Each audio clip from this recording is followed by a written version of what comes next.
In this video, I'm going to discuss AWS Blueprint.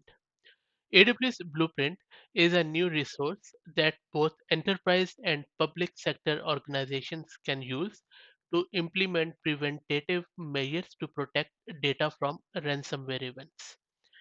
Ransomware events have really become a huge concern for every organization out there. The AWS Blueprint for Ransomware Defense provides a mapping of AWS services and features as they align to aspects of the CIS security controls. So, just to give you a background, in April of 2021, the US government launched the Ransomware Task Force or RTF, which has the mission of uniting key stakeholders across industry, government, and civil society to create new solutions, break down silos, and find effective new methods of countering the ransomware threat.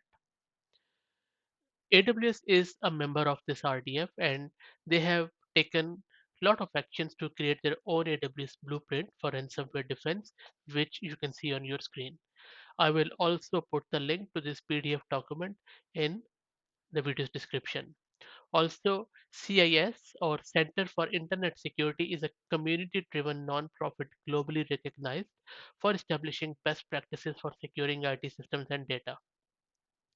A subset of this CIS controls have been identified as important first step in the implementation of a robust program to prevent, respond to, and recover from ransomware events. This list of controls was established to provide safeguards against the most impactful and well-known internet security issues. These controls have been further prioritized into three implementation groups to help guide their implementation: IG1, IG2, and IG3. IG1 considered essential cyber hygiene.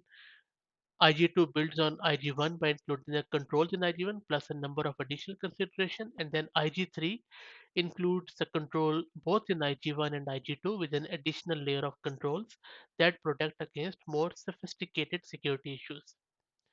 So again, data is often vital to the operation of mission critical services.